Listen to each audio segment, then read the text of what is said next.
burned by Mark Collins. And this place got very quiet very quickly. Flipper Anderson is from here. He's from New Jersey. I think he ran it up, caught that pass. He's going to go right home. He never broke stride, just headed for the locker room. 19-13, and it will be the 49ers against the Rams. Hey, and the Rams are one of the teams that have beaten the 49ers this year. The 49ers really, I think they probably know each other as well as you can, but this Ram team matches up well. Let's look at that touchdown play again. Everett to Anderson. Again, they're getting the pressure up the middle. That leaves one-on-one coverage outside because the Giants were in a blitz. Flipper Anderson just runs right by Mark Collins. Mark Collins really had a heck of a game all day. Anderson could take somebody with him. Like I said, he's from South Jersey. He's going to go home. Run the up. Collins looks over. Flipper Anderson, the fastest receiver on this Ram team, runs by him and takes it to the house. Hey, with what these Rams had to do to get to this championship game, this was a great effort. This was a story of will. Yeah, they'll face the 49ers next week at Candlestick. There's a guy who hung in there, Jim Everett. They were really knocking him around all day, and he stood in there, hung in there, and got the big play at the end. So the final score is the Rams 19, the Giants 13. Stay tuned for the NFL Today's postgame show coming up next.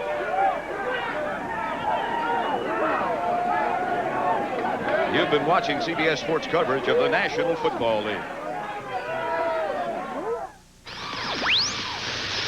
It's strange. I can't pick up anything.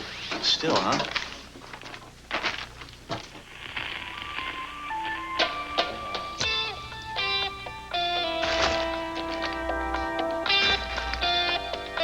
Cold filtered, never heat pasteurized, Miller Genuine Draft. For those who've discovered its real draft taste, the world is a very cool place. For 1990, we made one. Was it or wasn't it pass interference? I'm going to bring in Dick Butkus now and get his interpretation as to what you felt about it, Dick. Well, it's strictly a judgment call. Now, here we go. But it looks like he was on him on his back a little bit. And, of course, White is there arguing about it. The back judge there is calling it. But I think a question of it is whether or not he could have caught the ball. I don't know if that enters the play. It was a judgment call. And whether or not it was a catchable ball. Right. That, of course, also would be the official. It was a tough call to make in that particular situation. Obviously, if it was interference in the first quarter, it had to also be interference in overtime. But still, I think it's in that marginal area. But then after that, who can dispute what Jim Everett did here? Because Dickey was able to really light up the Giants. Well, he got plenty of time this time, and he was able just to check the guy out and threw it, lofted a nice pass downfield, and was able to hit his receiver. Now, remember that one of these passes to Anderson, a sensational interception by Collins, who took it away from him. This time, Flipper got about a yard in front of him and was able to maintain that distance and took it on in. And now let's check in with Irv Cross in the winners' locker room. Irv? Well, as you can expect, Brent, the winners are very happy, but Coach Robinson is sort of taking all this in stride. Well, we got some more work to do. You know, I really think our defense did it. We couldn't stop them. You know, I mean, they knocked us off the football, and we had to play their kind of a football game basically throughout. We hung in there and got a chance to start moving the ball in the fourth quarter. We thought we could, you know. We thought we might have to play this kind of game. We did, and Jim made some great plays.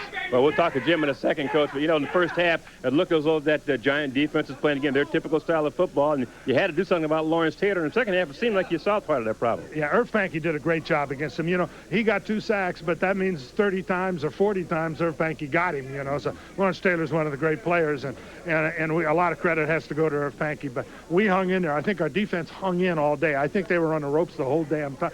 We called it a rope-a-dope half, first half. We were on the ropes the whole time. Coach, well, congratulations, and we're going to see you in San Francisco next week. Yes. And of course, somebody else we'll see in San Francisco because his quarterback, Jim Everett. Jim, of course, the big pass just before halftime, hitting Flipper Anderson down there for the touchdown, I guess, really got you started, huh? Well, it did. You know, and Flipper came out and made a great play and caught it. But the whole thing is you know, the turnover and everything allowed us to have it. This team won the ball game. This team won the game, and I'm so excited. Heck, I don't even know what to say. Wow, wait a minute. I got somebody else who wants to talk to you. Brent, do you have somebody out in San Francisco who wants to talk to Jim Everett? Sure do, Irv, and we're going to bring in Ronnie Lott live from the victorious San Francisco 49ers. Ronnie, we should tell you that, no surprise, you've been installed as a favorite in the NFC Championship game by 7 1/2 points. Ronnie, I want to involve you in the controversy here. You've been a defensive back, a great one for a number of years. Was it, in your estimation, pass interference by White on this throw by Jim Everett? You tell me what your thoughts are. Well, I tell you, in that position, you just hope that the referee can look at the ball. I think the referee's main focus is looking at the defensive back. And at that time, I don't know if that was a catchable ball, but it's hard for a referee to look at both the ball and also the defender. And I think he was looking at the defender on his back a little bit. So it's really a tough call there. Yeah, so Ronnie, you're not so sure it was a catchable ball either then? I don't know. It didn't look like it was a catchable ball. Okay. Ronnie, we want to bring in Jim Everett with you right now if we can. And Ronnie, do you have some questions for the victorious Ram quarterback that you'd like to ask him right now? Well, first thing I want to know, well, we ate sushi together. We've played each other twice. Excuse me, we played each other twice. And what are you guys going to do this week? What are you going to do this time? I don't know. Hopefully we can mix it up again, Ronnie. That was, you know, the times we've played, it's been tough games, and you're the best in the business. So, you know, hopefully we can mix it up just a little bit so we can at least hang in there with you guys. Well, I tell you, Jim, you do a great job of mixing the ball to all your receivers, and I know we got our work cut out for us, but we're going to try to do what we can and try to stop you. Ronnie, I know you will. You've again, you know, I'm not going to sit here and BS. I'm so happy about getting this win, have a chance to play you. But you know, we'll have a chance to sit down and see what's going on. But you know, at least we have the opportunity to play the best in the business. That's true. And, good luck to you guys. Thanks, Ronnie. And listen, good luck to both of you. Ronnie Lott and Jim Everett, two great players for the respective teams who will meet up next Sunday in Candlestick Park in what should be a great game. Two teams that know each other so very well. They have split 2 games. Remember, the Rams went into Candlestick and won by a point, 13-12, and held the 49ers to 4 field goals. Then down in Anaheim, remember those short passes Joe Montana was throwing to John Taylor that night?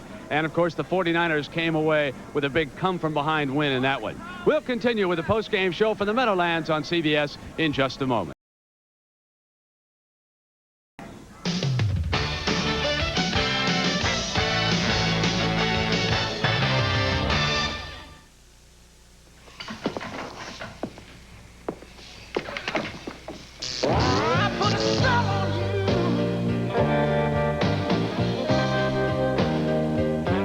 Genuine draft.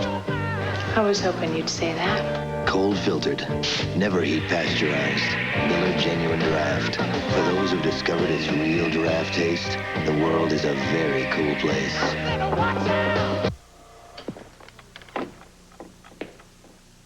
Hold it, ho, ho, ho. So you're gonna finally meet Cindy, huh? Tonight. Good. So first impressions are very important. I think. Okay. Now imagine, lights are low, the music's soft. Knock the door opens up. Somebody's out there doing this. What is this? She's got dandruff? No, you have dandruff. No. Yes, you do. I shampoo every day. You could shampoo your brains out with regular shampoo. Wouldn't matter. Your brains out? Yeah, well, so use that. Head and Shoulders? Works for me, my friend. But you don't have dandruff. Exactamundo. Head and Shoulders, because you never get a second chance to make a first impression. You know, when you got it right, you got it right. Whether you're talking about this, or whether you're talking about the one and only Diet Cola that does it for Ray, Diet Pepsi. You know, nothing tastes as good to me as Diet Pepsi. All right, now who is the wise guy? New Diet Pepsi with 100% NutraSweet, the taste that beats Diet Coke.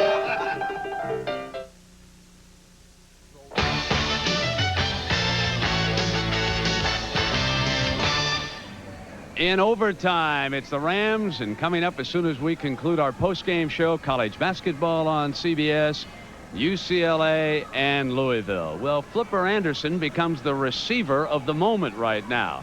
We're going to find out what he felt. Was he interfered with or not? And then his winning touchdown reception. Let's send you back to Irv Cross. Irv? Well, we'll start with that first question then, Brent. Were you interfered with or not on the big controversial play in the overtime? Yeah, I thought I was. It was a post pattern, and I came across the middle, and Jim laid it up there. And as soon as I reached for it, I felt the little hand grab me right there. It was right there, Flipper. Yeah. You felt pressure on your back? I felt pressure, yeah. I felt it was a PI. Right there, I was complaining, but you can't see it. Well, you also had some complaints when you came into the locker room. You had a sore jaw. What happened? Oh, Aaron came in running full speed. I didn't stay out there to celebrate with no need. He came in here, and he rushed me, and he tackled me. Actually, I didn't have my pads on. He hurt my jaw. Well, the Giants tried to take the wide receivers out of the game today by running a double zone. You caught a pass just at halftime for a big play, and then later, of course, in overtime, caught another big touchdown pass. Oh, yeah, they were playing a two-deep zone, and the corners were coming up bumping, the safeties were playing back real deep. And the first one, it was just a big hole right there. And on the last one, they tried to bump, and Jim threw the fade and was there for the touchdown. All right, Flipper. Thanks a lot. Congratulations. See you in San Francisco. Oh, yeah. Brent?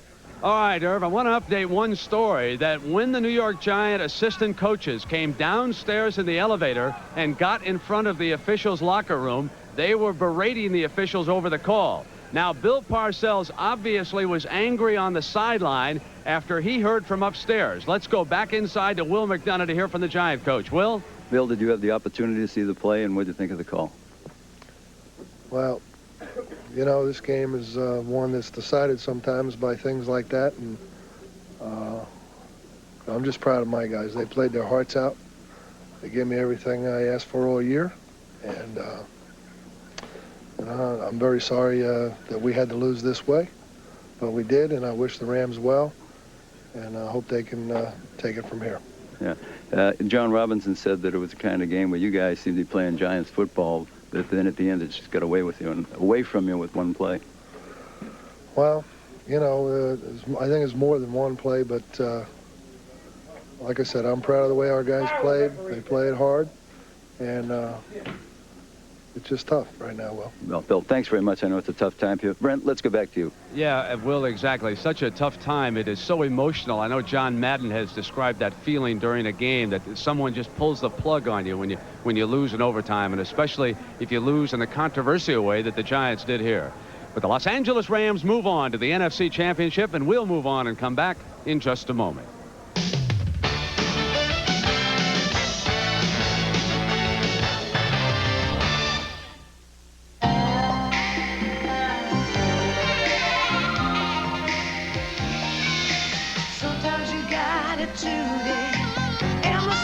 Now, and get some final thoughts from Pat Summerall and John Madden. Pat? Well, Brent, I think the first thing that comes to my mind is when do the Rams run out of gas after all those trips across the country, the tight games that they've had? Conditioning and emotion both have to be a factor, don't they? You know, I think it was just will. I mean, the Rams' will was just outstanding and almost unbelievable. And this, to me, was what a playoff game should be. I mean, that was two teams that were just warriors who just went out there and fought the whole time. I have to think back to what John Robinson said, how the last time they played the 49ers, they were ahead. They thought they blew it. And he said the only positive thing he could think of is 4 more games. If we win 4 more games, we get to play these guys again. And then you'd think, well, that's not going to happen. And it has happened.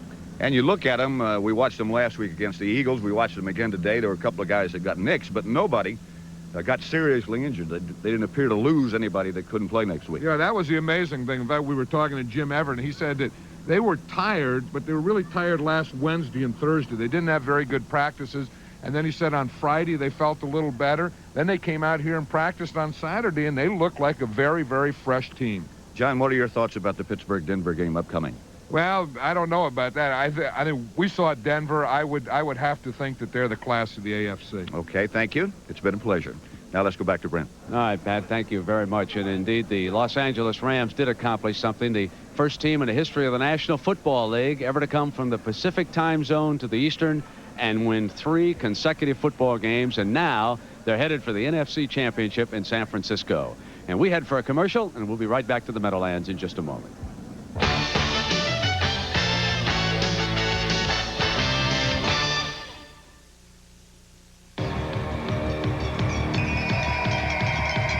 on issues of agility